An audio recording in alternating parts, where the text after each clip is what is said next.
ನಿಮ್ಮ ವಾಹಿನಿ, ಇದ್ದಿದ್ದು ಇದ್ದ ಹಾಗೆ. ಚುನಾವಣೆ ಆಗಿಲ್ಲ ಬಿಡಿ, ಇನ್ನೂ ಅದು 7-8 ತಿಂಗಳು, 1 ವರ್ಷದ ಮಾತು. ನಾವಾಗ್ಲೇ 7 ವರ್ಷದಿಂದ ಕಾಯ್ತಾ ಇದ್ದೀವಿ ಜಿಲ್ಲಾ ಪಂಚಾಯತ್ ಅಂತ, ಆಯ್ತಾನೆ ಇಲ್ಲ. ಇವಾಗ ಯಾವುದೇ ಅದು ವಿಚಾರ ಇಲ್ಲ. ಆದ್ರೂ ನಾವು ಸನ್ನದ್ಧರಾಗಿ, ಚುನಾವಣೆ ವಿಚಾರದಲ್ಲಿ ಸನ್ನದ್ಧರಾಗಿ, ಅದು ಯಾವ ತರ ಬರ್ಬೋದು, ಅದು ಯಾವ ತರ ಬರ್ಲಿ, ಈ ವರ್ಷನೇ ಬರ್ಲಿ ಇಲ್ಲ ಮುಂದಿನ ವರ್ಷನಾರ ಬರ್ಲಿ, ನಾವು ರೆಡಿ ಇರೋಣ, ನಿಮ್ಮ ಹತ್ರ ಎಲ್ಲ ವಿಶ್ವಾಸ ಗಳಿಸೋಣ ಅನ್ನೋ ಒಂದು ಉದ್ದೇಶದಿಂದ ಇದು ಮಾಡುದು.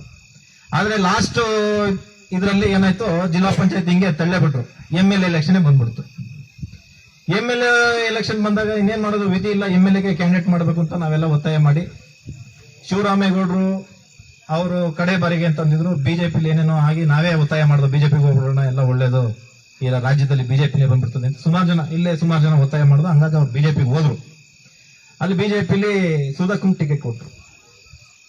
ಆದ್ರೆ ಓಟ್ಗಳು ಮಾತ್ರ ಬಹಳ ಕಮ್ಮಿ ಪ್ರಮಾಣದಲ್ಲಿ ಓಟ್ ಬಂತು. ಏನಪ್ಪ ಹಿಂಗಾಗೋಯ್ತು, ಏನಕ್ಕೆ ಹಿಂಗಾಯ್ತು ಅಂತ ನಾವು ಎಲ್ಲ ಯೋಚನೆ ಮಾಡ್ತಾ ಇತ್ತು. ಏನು ವಿಚಾರ ಅಂತಂದ್ರೆ, ಎಲ್ಲರೂ ಈಗ ನಮ್ಮೂರಲ್ಲೇ ನಾನು ಒಂದು ವಿಚಾರ ತಿಳ್ಕೊಂಡೆ, ಅದು ವೇಸ್ಟ್ ಆಯ್ತದೆ. ಒಬ್ಳಮ್ಮ ಇದ್ರು, ನಮ್ಮೂರಲ್ಲೊಬ್ರು ಜಯಕಾಂತ್ ಅವ್ರು. ಹೋದೆ, ಜಯಕಾಂತ್ ನೀನು ಯಾವ್ದು ಕೋಟ್ ಹಾಕ್ತೆ? ಇಲ್ಲ ಕಣಪ್ಪ, ಲೇಸ್ಟ್ ಆಯ್ತದೆ ಅಂತ. ಲೇಸ್ಟ್ ಆಯ್ತದೆ, ಅದಕ್ಕೆ ಹಾಕ್ಬೇಡ ಅಂದ್ರು. ವೇಸ್ಟ್ ಅನ್ನೋದು ಲೇಸ್ಟ್ ಅಂತ ಹೇಳ್ಬಿಟ್ಟವ್ರೆ. ವೇಸ್ಟ್ ಆಯ್ತದೆ ಓಟು, ಅದಕ್ಕೆ ನೀನು ಓಟ್ ಹಾಕ್ಬೇಡ ಅಂದ್ರು. ಹೆಂಗ್ ಲೇಸ್ಟ್ ಆಯ್ತದೆ ಅಂತಂದ್ರೆ, ಜನಕ್ಕೆಲ್ಲ ಏನ್ ಹೇಳ್ಬಿಟ್ರು, ಅವ್ರಿಗೊಂದು ಓಟ್ ಯಾಕೆ ಕೊಡ್ತೀರಿ, ವೇಸ್ಟ್, ಅದು ಗೆಲ್ಲಲ್ಲ, ಸುಮ್ಮನೆ ಅದು ಪ್ರಯತ್ನ ಇಲ್ಲ, ನೀವು ಓಟ್ ಹಾಕ್ಬೇಡಿ ಅಂತ ಪ್ರಚಾರ ಮಾಡಿ 2 ಪಾರ್ಟಿ ಅವ್ರಿಗೆ ನಮ್ಮ ಓಟ್ಗಳನ್ನ ಕದ್ಬಿಟ್ರು. ನಮ್ಮ ಕಾರ್ಯಕರ್ತರುಗಳು ಅದು ನೋಡ್ಕೊಳ್ಳಿಲ್ಲ, ಎಲ್ಲ ಹೋದ್ರು, ಎಲ್ಲ ಸಣ್ಣ ಪುಟ್ಟ ವ್ಯವಹಾರ ಮಾಡಿದ್ರು, ಏನ್ ಮಾಡ್ದಂಗೆ ಚುನಾವಣೆ ಹೆಂಗ್ ಮಾಡ್ಬೇಕು ಹಂಗೆ ಮಾಡಿದ್ರು. ಆದ್ರೂ ಕಾರ್ಯಕರ್ತರುಗಳು ಅದಕ್ಕೆ ಬಗ್ಗೆ ಗಮನ ಕೊಡ್ಲಿಲ್ಲ. ಎಲ್ಲ ವೇಸ್ಟ್ ಆಗುತ್ತೆ ಅಂತ ಓಟ್ನ ಆ ಕಡೆ ಹಾಕ್ಸ್ಬಿಟ್ರು. ಆದ್ರೆ ನಾನು ಇವತ್ತು ನಿಮ್ಮ ಮೂಲಕ, ಈ ಮೂಲಕ ನಿಮಗೆ ಕೇಳ್ತಾ ಇದ್ದೀನಿ, ವೇಸ್ಟ್ ಆಗುತ್ತೆ ಅನ್ಬಿಟ್ಟು ಆ ಕಡೆ ಈ ಕಡೆ ಪಕ್ಷಗಳು ಓಟ್ ಕೊಟ್ಟಿದ್ದೀರಲ್ಲ, ಎಷ್ಟೆಷ್ಟು ಲಕ್ಷ ನಿಮ್ ಮನೆಗೆ ತಂದ್ಕೊಟ್ಟು ಹೋಗೋರೆ. ಯಾರಿಗಾರು ಏನಾರು ಅನುಕೂಲ ಆಗಿ, ತಡೆಯಪ್ಪ ವೇಸ್ಟ್ ಆಯ್ತಾಯ್ತು, ನಾನು ಓಟು ಒಂದೊಳ್ಳೆ ಪಾರ್ಟಿಗೆ ಹಾಕಿದ್ದೀನಿ, ಯಾವ್ದೋ ಒಂದು ಪಾರ್ಟಿಗೆ ಹಾಕಿದ್ದೀನಿ, ಏನೋ ನಿಮ್ ಕೆಲಸಗಳೇನಾದ್ರು ನಿಮ್ ಮನೆ ಬಾಗ್ಲು ಬಂದು ಮಾಡ್ತಾವ್ರ? ಎಲ್ಲ ನಿಮ್ಮ ಅಪ್ಪ ಅಂದಿರ್ ಮಾಡಿರ, ನಿಮ್ಮ ತಾತ ಮುತ್ತಾತರ ಆಸ್ತಿನೇ ನಿಮ್ಗೆ ಬರ್ಬೇಕು. ಇಲ್ಲಿ ಏನು ಅಂದ್ರೆ ಒಂದು ವಿಶ್ವಾಸ, ಒಬ್ಬ ಕೆಲಸ ಮಾಡ್ಬೇಕು ನಮ್ಮ ಪರವಾಗಿ, ಬಡವ್ರ ಪರವಾಗಿ. ಇವತ್ತು ಶಿವರಾಮೇಗೌಡರು ವಾರಕ್ಕೊಂದ್ಸಲಿ ನಾಗಮಂಗಲಕ್ಕೆ ಬಂದು, ಚೇತನ್ ಗೌಡ್ರು ಬಿಡಿ ಇಲ್ಲೇ ಇರ್ತಾರೆ, ಬಂದು ಈ ಎಷ್ಟೋ ಜನ ಅಣ್ಣ ನನ್ನ ಫುಡ್ ಕಾರ್ಡ್ ಅಲ್ಲಿ ನನ್ನ ಹೆಸರು ಬಿಟ್ಟೋಗದೆ, ನನ್ಗೆ ಅಕ್ಕಿಗೆ ಬರ್ತಾ ಇಲ್ಲ ಅಂತ ಬರ್ತಾರೆ. ಪೊಲೀಸ್ ಸ್ಟೇಷನ್ ಅಲ್ಲಿ ಅಣ್ಣ ನನ್ನ ಕೇಸೇ ತಗೋತಾ ಇಲ್ಲ, ದೊಡ್ಡವ್ರು ತಗೋತಾರೆ ಅಂತ ಬರ್ತಾರೆ. ಅಣ್ಣ PDO ನಮ್ಮ ಮಾತು ಕೇಳ್ತಾ ಇಲ್ಲ ಅಂತ ಬರ್ತಾರೆ. ಅಣ್ಣ ತಹಶೀಲ್ದಾರ್ ಆಫೀಸಲ್ಲಿ ನಮ್ಮ ಒಳಿಕೆ ಕೊಡ್ತಾ ಇಲ್ಲ ಅಂತ ಬರ್ತಾರೆ.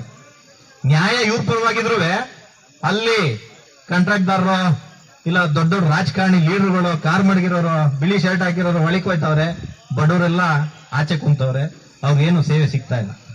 ಅಂತವರ ಪರವಾಗಿ ಧ್ವನಿ ಎತ್ತೋದಕ್ಕೆ ಶಿವರಾಮೇಗೌಡರು ಅವತ್ತು ಇದ್ರು, ಇವತ್ತು ಇದ್ರು, ಚೇತನ್ ಗೌಡರು ಕೂಡ ಅದೇ ಕೆಲಸ ಮಾಡ್ತಾ ಇದ್ದಾರೆ.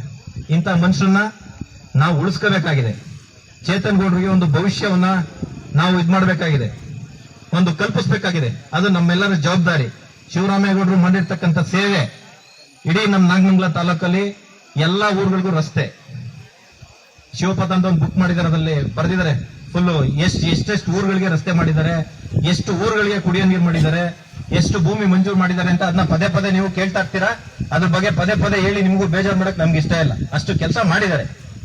ಅಂತ ಅವ್ರ ಮಗನ್ನ ನಾವು ಇವತ್ತು ಅವ್ರಿಗೊಂದು ಅವಕಾಶ ಮಾಡಿಕೊಟ್ರೆ ಜಿಲ್ಲಾ ಪಂಚಾಯತಿ ಮೂಲಕ ನಾವು ಬಿಲ್ಡಿಂಗ್ ನಲ್ಲೇ ಮಗನ ಕಾಪಾಡ್ಕೊಂಡಂಗೆ ಆಗುತ್ತೆ. ನಮ್ಮ ನಾಗಮಂಗಲ ತಾಲೂಕಿಗೆ ಒಬ್ಬ ಒಳ್ಳೆ ಯುವಕನ್ನ ಮುಂದಿನ ದಿನಗಳಲ್ಲಿ ಶಾಸಕನಾಗಿ ಆಯ್ಕೆ ಮಾಡೋ, ಮುಂದಿನ ದಿನ ಏನ್ ನಾಳೆನೇ ನಿಂತ್ಕೋತಾರೆ ಅಂತ ನೀವು ಅನ್ಕೋಬೇಡಿ, ಇದರಲ್ಲಿ ನಿಂತ್ಬಿಟ್ಟವರಪ್ಪ ಏನೋ MLAಗೆ ಕ್ಯಾನ್ವಾಸ್ ಮಾಡ್ತಾವ್ರೆ ಅಂತ. ದಯವಿಟ್ಟು ಅದು ತಪ್ಪು ಮಾಹಿತಿ ಆಯ್ತದೆ. ಆ ತರದ್ ಯಾವ್ದು ವಿಚಾರ ಇಲ್ಲ. ಒಂದಿನ ನಾಗಮಂಗಲ ತಾಲೂಕದ ಭವಿಷ್ಯದ MLA ಚೇತನ್ ಗೌಡ್ರು ಆಗ್ಲಿ, ಅದಕ್ಕೆ ನಾವು ನೀವು ಎಲ್ಲ ಸಹಕಾರ ಮಾಡೋಣ ಅಂತ ಹೇಳ್ತಾ ನನ್ನ 2 ಮಾತುಗಳನ್ನ ಮುಗಿಸ್ತೇನೆ. ಈಗ ನಮ್ಮ ಸೋಮು ಅವರು, ನಮ್ಮ ಚಿಕ್ಕನಳ್ಳಿ ಸೋಮೂರು ಅವರು ಕೇವಲ ಒಂದು ಕೆಲವೇ ಮಾತುಗಳನ್ನ ಆಡ್ತಾರೆ. ಸುದ್ದಿ 3 ವಾಹಿನಿಯ ಹೆಚ್ಚಿನ ಮಾಹಿತಿಗಾಗಿ ಸಬ್ಸ್ಕ್ರೈಬ್ ಆಗಿ ಹಾಗೂ ಬೆಲ್ ಬಟನ್ ಒತ್ತಿ.